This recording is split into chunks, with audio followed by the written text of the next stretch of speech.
This week on the WriterCon podcast. Wow, I think it would have to be trust yourself and go with it.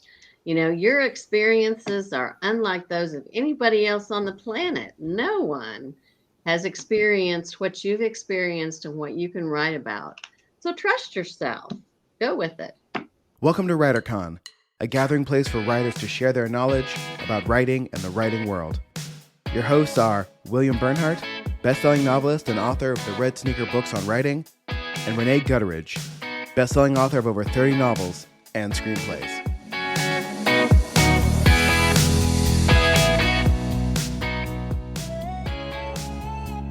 Hello, writers, and welcome back to the podcast. I'm joined today, of course, with my friend and fellow author, Rene Gutteridge. Hey, Rene, how's everything holding up? Holding up well. Things are great. You've been buried with organizing all the manuscript reviews and private consultations for WriterCon. I don't know, any interested in that stuff?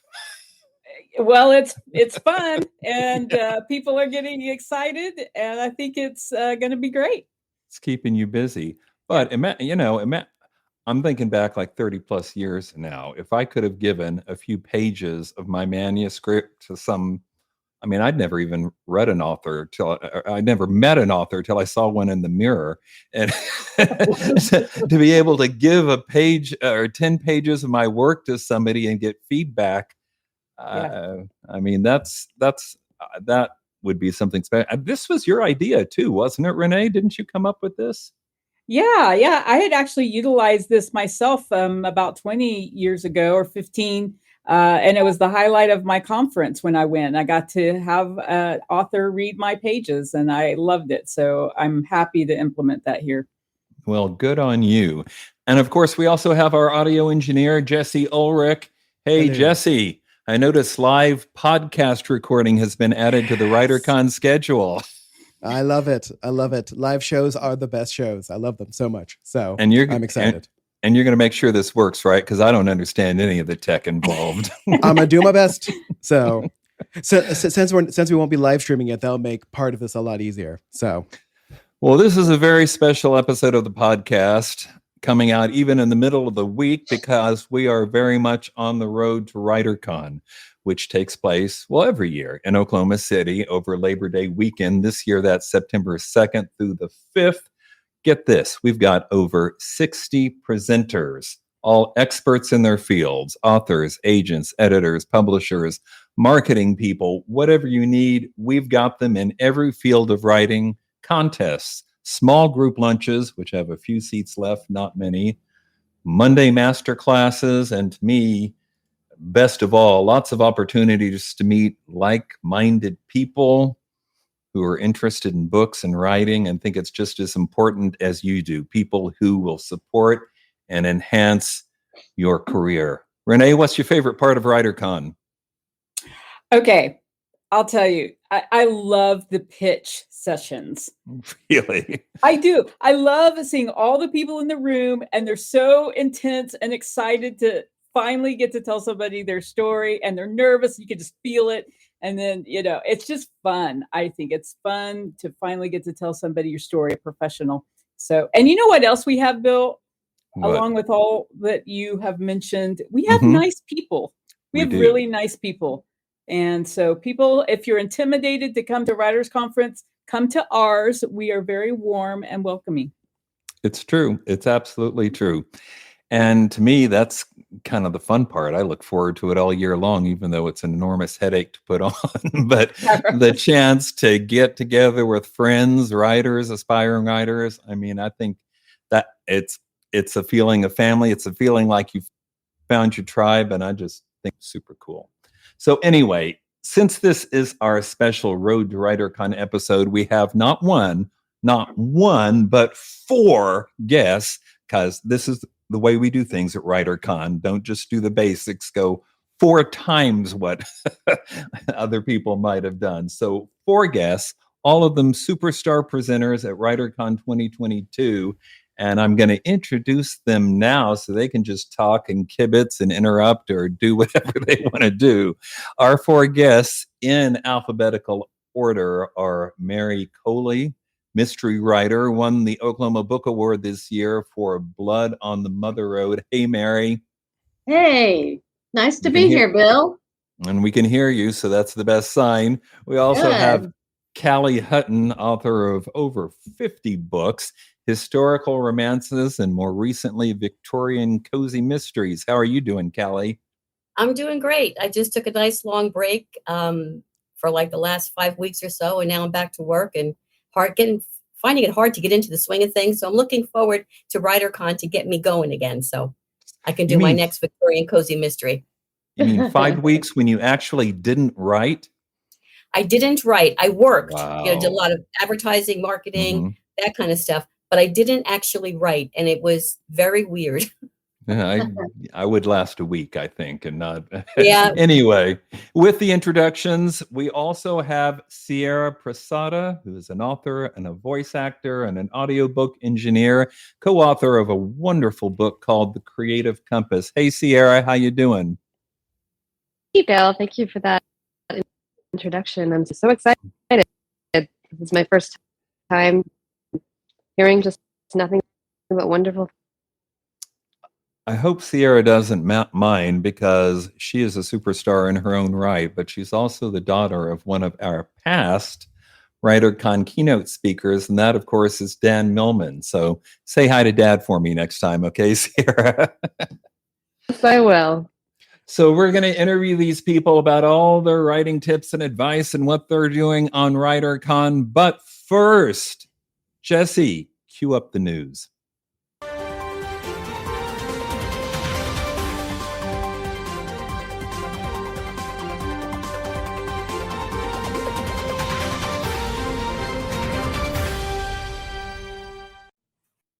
So this time we've got 3 quick stories and 1 deep dive. First, quickie, so to speak, is really a continuation of what we talked about last time. The government's antitrust case against Penguin Random House, as it attempts to acquire Simon & Schuster, still continues. We did a deep dive on this in a previous podcast, so I'm not going to say much, but I did have to point out one memorable quote that came out in the past week or so. Simon & Schuster's current CEO, Jonathan Karp, testified that, and this is a quote, "Self-publishing is perhaps more of a threat than I'd previously thought."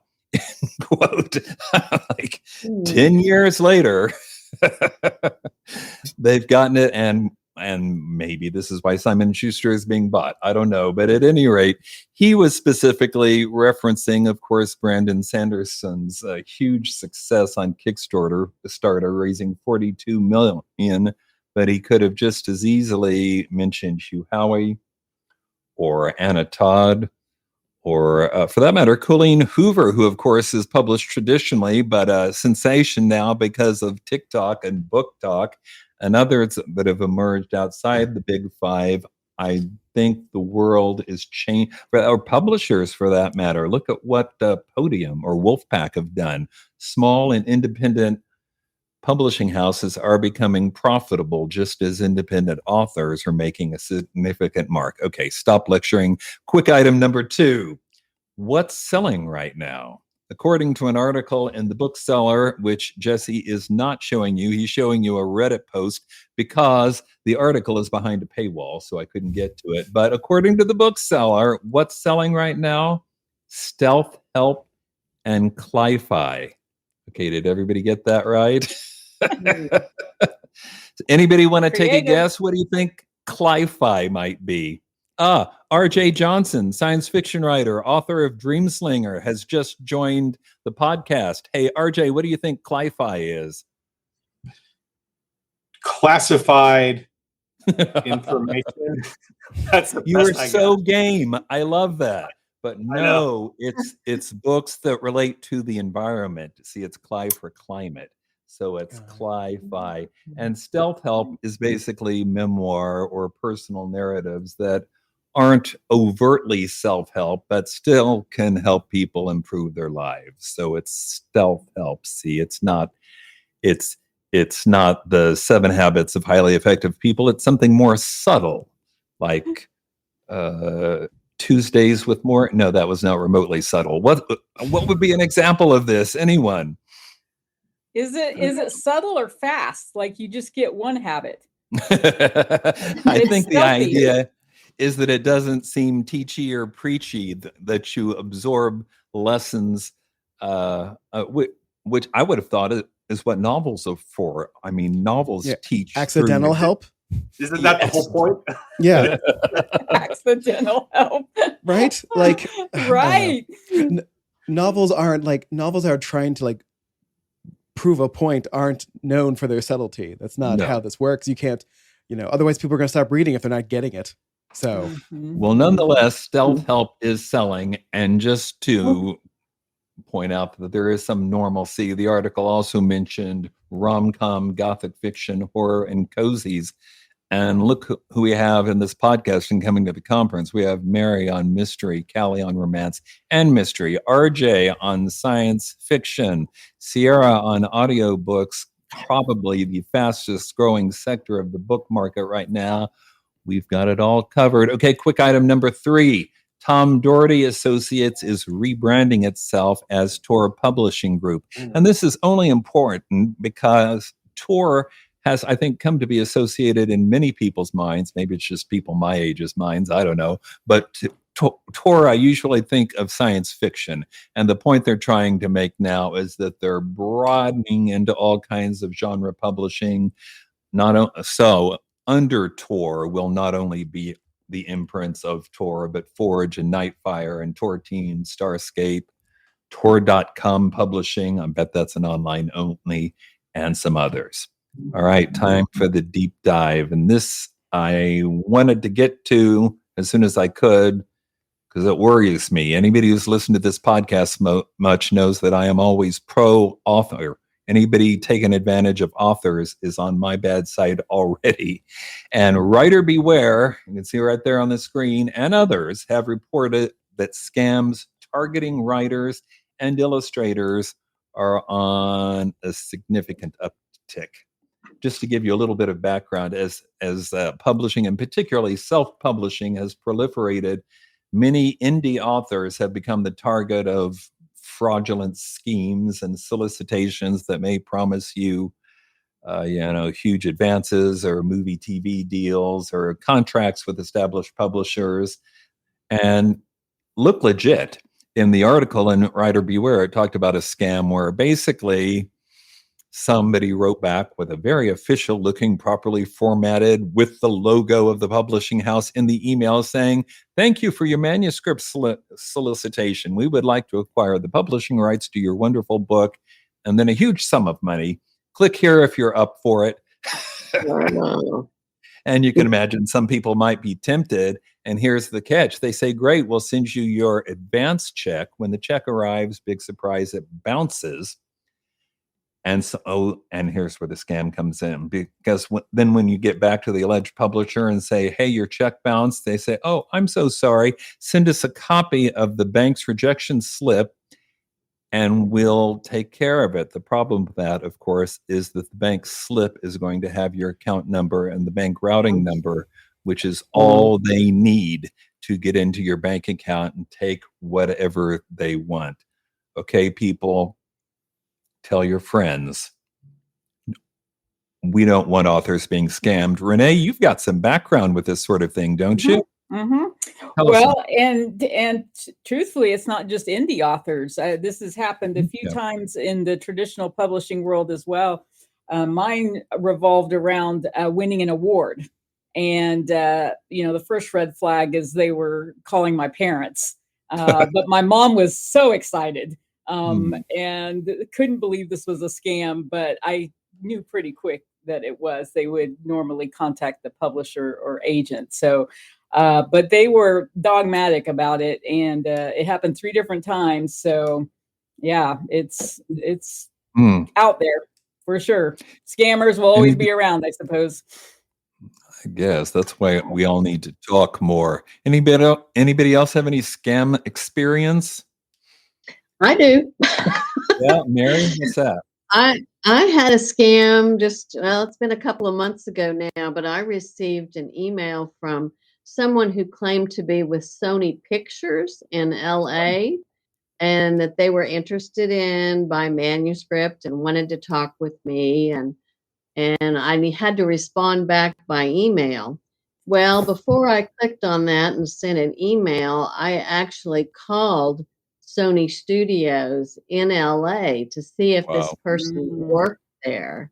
Smart. And I kind of had to go through a couple of rigmaroles to get the employee list. And eventually I even ended up with the Human Resources Department, who confirmed that that person did not work at Sony and that they did not have anyone by that name in the production department.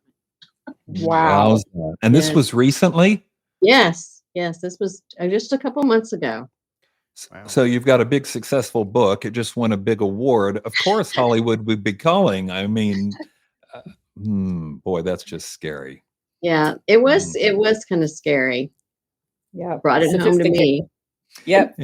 Anybody? I mean, we used to have to. I was approached pre-publishing days by vanity presses, which is not the same thing as self-publishing, I might add, or indie publishing. Although I think it may be why such things have a bad reputation in some people's minds. But people offering to let you pay them money is not nearly so tempting as people offering to pay you a lot of money. And writers are not notoriously billionaires. All right, enough with the news. Let's interview these wonderful people we have here today. So my traditional first question, of course, two of you have been on this podcast before, at least two of you. So Mary, I'm going to target you because this is your first time on the show with the first question, which I did not warn you about in the slightest. And that is, if you could give writers, aspiring writers, just one piece of advice, what would it be? Well, I think it would have to be trust yourself and go with it. Your experiences are unlike those of anybody else on the planet. No one has experienced what you've experienced and what you can write about. So trust yourself. Go with it. Seems like good advice to me. So Mary, while I've got you there and your mic's turned on, so this is going to be your first time at WriterCon. Because after you won the big award, I mean, how could we not invite you? That's like a requirement or something. What are you looking forward to most at WriterCon? I'm just really looking forward to meeting more of my tribe because, like you said, there's just nothing like a writer's conference. You meet people that think like you do and that don't think you're weird and that that don't think that it's odd when you get up in the middle of the night to write something down or to, plan out something that you're going to work on the next day. So I'm really looking forward to networking and also to learning. I always learn something everywhere I go. And it doesn't matter if you've heard it before. Sometimes when you hear it that one more time, it really sinks in and means something. I find that to be true too. Yeah. Callie, you by contrast have been to these conferences, I don't know, several times. Yes. And yet you seem to keep coming back. So it must not be a hideous experience. What do you like best about WriterCon? I like the contact with other authors. And especially with the last couple of years, everything pretty much being canceled because of the pandemic, Right. I kind of felt like I lost that connection that I had to other authors. So I have a couple of conferences coming up because I really like to keep that contact going and feel like I'm not sitting all alone in my office writing, the only person in the world doing that. So it's kind of nice. And I love WriterCon because it's so close for me, and it's just a great bunch of people. And you and Laura always are my favorite people. You know that. Thank you. All right. One of the most ever present, I guess, questions at writers get-togethers, conferences, anything always seems to be pantser or planner. Do you outline or do you just wing it every day? And since we have several people in the show of hands, or pantsers or planners? I'll represent the Both. planners. No, that's not it. That's just confusing. No, that.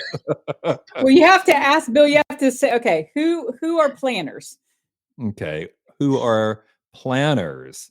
I Okay, know Rene is. Okay, I now am she's not. going midways. Sierra's in there. And how many are the pantsers? Am I by myself? Callie, Mary's has your with me. hand been up? Well, Mary just can't make up her mind, but Callie, yeah, I think she just said she's a planner, and RJ's blacked RJ's out. abstaining. So Oh, is that what it is? Okay. So, Mary, what does this mean? I don't understand the. Well, she Well, says, I guess what this means is that I start out with kind of a plan, but Mhm. then my characters talk to me and the plot talks to me, and then things change and I go this direction Sure. instead of where I was going to go. And then I end up feeling more like a pantser because it's every day that there's something changing. Yeah, you still got an outline though, so I'm taking you for a planner.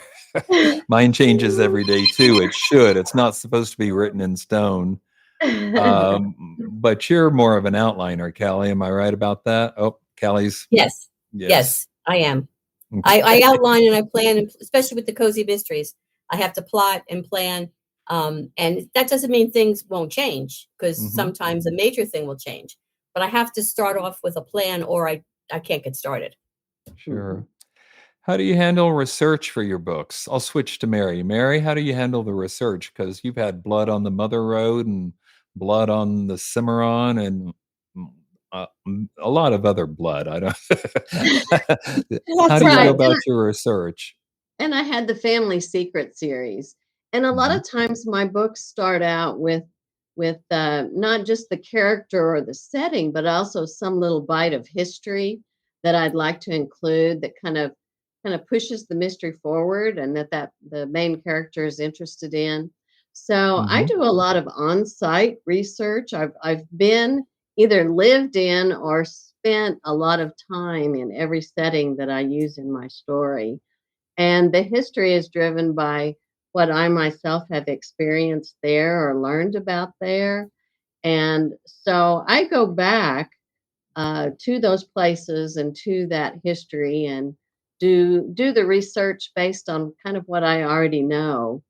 And I enjoy doing research with professionals that I pull them into my story. Like I interviewed a woman who handles research or not research, search dogs and for missing people. And I use that in my third book, Beehives. And so I pull in people like that are really intriguing and Mhm. enjoy interviewing them. Callie, you semi recently made a pivot from romance novels to mystery. Wh- What was the cause? I mean, you were doing great in the romance field. I wrote a romance that when I got finished writing, and it was part of a series. When I got finished writing, and I thought, this actually reads like a cozy mystery. So I emailed my agent and I said, I just wrote a cozy mystery. She said, send it to me. So I sent it to her, and she wrote right back like 2 days later, give me a proposal for a cozy mystery series, which I did. And she sold it. And I wrote 3 of them so far. I just started the 4th one now. It just kind of like fell into my lap, but I love doing it. I really like doing it because a lot of my Good. romance did have suspense in them. Well, So it sure. wasn't like something I hadn't approached at all, but it just kind of became something that I was really excited about.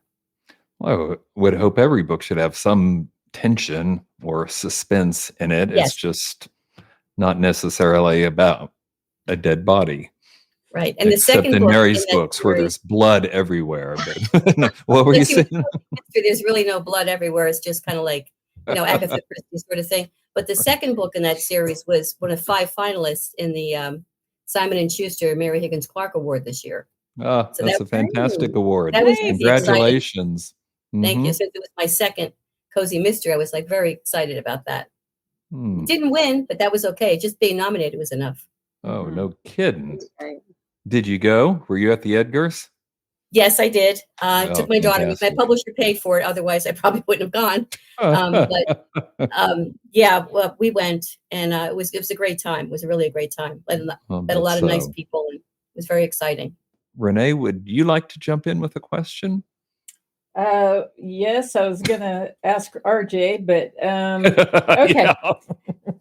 Well, this question, but I'll start off with what everybody will be teaching at WriterCon. How's that? Cool. Yeah. Okay. All right. Well, I think this is all exciting, and it's super fun to have all of you here. Going back to WriterCon, because of course that's coming up Labor Day weekend. Not too late to sign up if somebody's jumping in late here on the podcast. But wanted to see what each of you are contributing at WriterCon. So Mary, let's start with you. What are you doing at WriterCon this year? Sure. I'm doing a talk on editing for excellence on mysteries. Ooh, on mysteries specifically. That's fun. Mysteries specifically. And of course, I think Bill mentioned this earlier. You know, there's got to be mystery and a little tension in every book. So absolutely, even though it's about mysteries, that doesn't mean that if you write women's fiction or sci-fi or whatever, that you're not going to get something from this session. There'll be a lot of hints about adding tension and suspense in your manuscripts. And I find that all of this happens when you go back to edit. You know, you need to get your first draft down, and then you can go back and make these changes and change where a chapter ends, or, you know, add things in it that add suspense and mystery. So it's for anybody that's writing, not just someone that's particularly writing mysteries.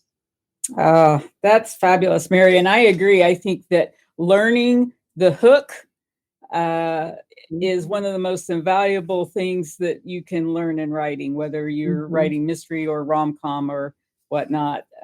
All of those need hooks. And to learn it in the editing process is really, really fun. Right. So what a great class. I think that'll be very popular at WriterCon. Anything else? I'm also doing the mystery roundtable later that night, and am looking forward to just answering people's questions and just talking about writing mysteries in general, and offering what I've learned over the last 20 years.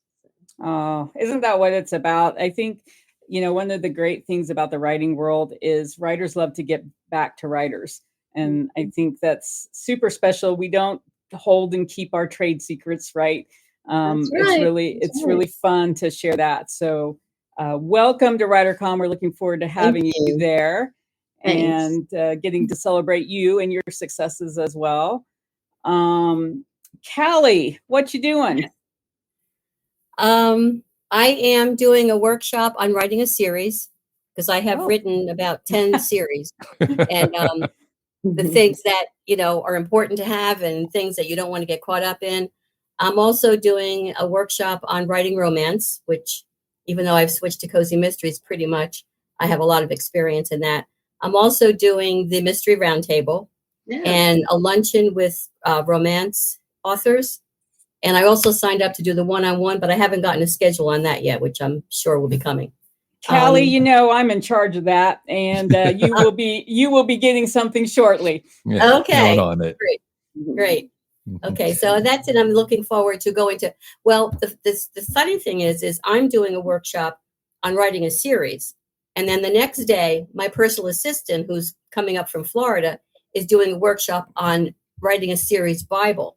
So it's kind of cool because I can show the Bible that she did for me for my current series, and then tell my hopefully attendees that they can go to her workshop the next day and see how she put together the series Bible. So we're looking forward to that. Where else can you get this, Bill? This is amazing. A combo like that is invaluable. You go to those 2 sessions and then go home and write your series, and which is probably at least one of the most likely or feasible ways of breaking into traditional publishing these days. So Absolutely. Series are very, very popular. Very popular. But don't be modest, Rene. What about you? What are you talking about? Well, I'm teaching one class among doing other things at the conference, but teaching a class on how to elevate the entertainment factor in your novels. I come across a lot of great ideas, but the execution on the entertainment's a little low. So I'm going to give 7 secrets on how to elevate the entertainment factor in your novel. Cool. Sounds great. We are so utilitarian. We even put our audio engineer to work. Jesse, what are you handling at WriterCon? So I believe there's a podcast roundtable that I will be part of, Mhm. as well as we talked about last week, talking to participants of WriterCon between sessions. So finding the most nervous people and putting a camera in their face and asking them how they're feeling, and then doing a live WriterCon podcast at WriterCon, a WriterCon double whammy. So I'm looking forward to that. So Sounds cool. I'm doing a section on endings because, after you've taken everybody else's advice, then you finally got to end the book. So that's Right. where I come in. And also one on what I call universal fantasies, which isn't nearly as salacious as it sounds. I'm just talking about ways to, like in a series that Callie and Maria are talking about, how to infuse elements that have universal or at least very widespread appeal to people and build it into the series to increase the appeal of your book. Anyway, all right, that's what I'm doing at WriterCon. We've lost a couple of our guests, but we've still got Mary and Callie. What are you guys doing after WriterCon? Mary, what's next for you? Well, I'm actually working on a couple of things right now. I'm working on a novella that's kind of a bit of a romantic suspense set in New Mexico. And so it's got a lot of Western elements in it. And I'm also working on the 3rd book in the blood series, as you mentioned, except I'm losing the blood and adding bones. So I'm working on a book called Crumbling Bones, which will be the 3rd in the series. Well, you can't do that. If you started with blood on, then you've got to do that till the end of time, right? I can sympathize. I was like begging Random House, come on, we don't have to put justice in the title of every book in my series. And I convinced them in time for the 10th book in the series. But after 9 it just confused people at that point, I think, but whatever. Callie, how about you? What's next for you? Well, after my short break, as I said, I'm starting the 4th book in my Victorian cozy mystery series. And the problem I had up until this point was finding a title for it, because every one of the characters, it's the same 2 characters, and they attend a book club, and every month or so they get a book to read. And I've always made the titles of my book similar to the title of the book that they're reading. So it was kind of hard coming up with the title this time, because I'm kind of like running out of ideas, but I'm working on that. I'm going to NINC. Are you going to NINC, Bill? I am. Good. Okay. I'll see you there. Looking forward to it. Okay. So I'm going to NINC, and then hoping to get this book finished, I'd say by the end of the year. And then from there, I'll probably do another 4 series romance rapid release. I will FYI the crowd that NINC is Novelists Inc., which is an organization for established published writers that I go to every year, just about. I used to be president of Novelists Inc. I love the group. I know that. But it's, it's the prize. Once you've gotten past WriterCon and gotten published, then you can be a member of Novelists Inc. Well, I'm going to end the interview portion now, but you guys feel free to hang around to the end if you want. I just have to go through the motion, so Jesse knows when to pull in the cool music cues and whatnot. But I really appreciate you coming out today. Thanks, Mary, and thanks, Callie. Glad to be here. And for that matter, great. thanks, So Sierra and I'm sorry, say again?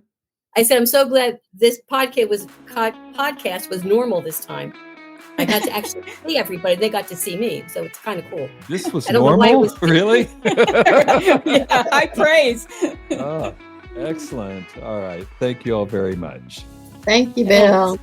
You already know what I'm going to say. I'm going to talk about WriterCon, of course, September 2 through 5. That's Labor Day weekend. I mean, you didn't have anything you really wanted to do that weekend, did you? You got to go to the lake or have a barbecue? No, come to WriterCon and listen to more than 60 experts in the field, including many best-selling authors and agents and editors and publishers.